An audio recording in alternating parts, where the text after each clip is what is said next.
Sifat diskriminan.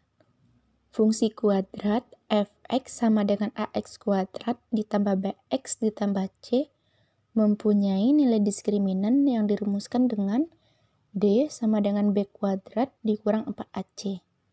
Rumus tersebut diturunkan dari rumus persamaan kuadrat atau rumus ABC, yaitu x sama dengan min b plus minus akar b kuadrat dikurang 4ac per 2a sama dengan min b plus minus akar d per 2a. D ini merupakan diskriminan dengan d sama dengan b kuadrat dikurang 4ac. Bagaimana sih peranan diskriminan pada grafik fungsi kuadrat? Nah, peranannya yaitu jika d itu besar dari 0, maka grafik fungsi kuadrat memotong sumbu x di 2 titik. Kita lihat kurva yang berwarna orange. Nah, kurva ini d-nya itu besar dari 0. Dan kurva ini memotong sumbu x di 2 titik. Titik pertama dan titik kedua. Selanjutnya, jika d sama dengan 0, maka grafik fungsi kuadrat memotong sumbu x di 1 titik. Nah, kita lihat kurva yang berwarna biru. Kurva ini memotong sumbu x di 1 titik. Ini hanya menyinggung ya, berarti memotong sumbu x di 1 titik. Atau bisa juga menyinggung sumbu x. Selanjutnya, jika d kecil dari 0, maka grafik fungsi kuadrat tidak memotong sumbu x. Kita lihat kurva yang berwarna hijau. Kurva yang berwarna hijau ini, d-nya itu kecil dari 0.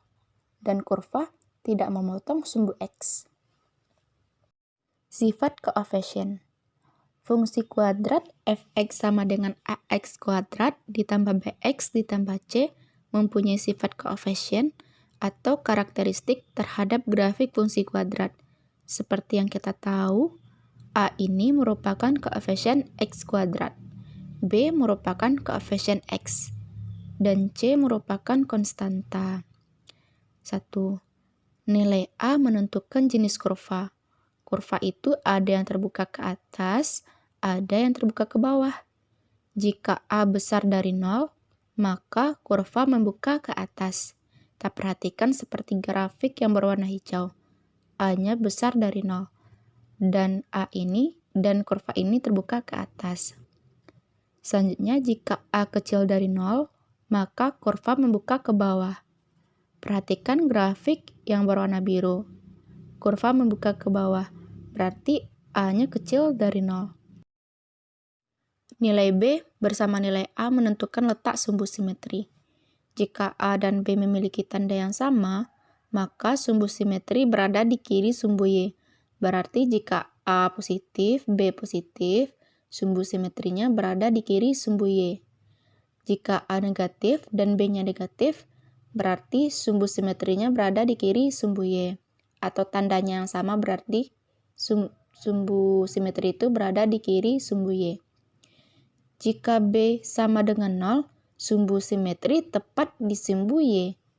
Nah, jika b sama dengan 0 berarti sumbu simetrinya itu tepat di sumbu y. Itu sama ya.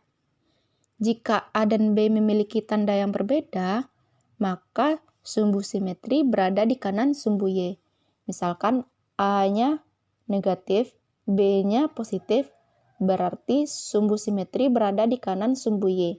Atau jika a positif, b-nya negatif, maka sumbu simetri berada di kanan sumbu y.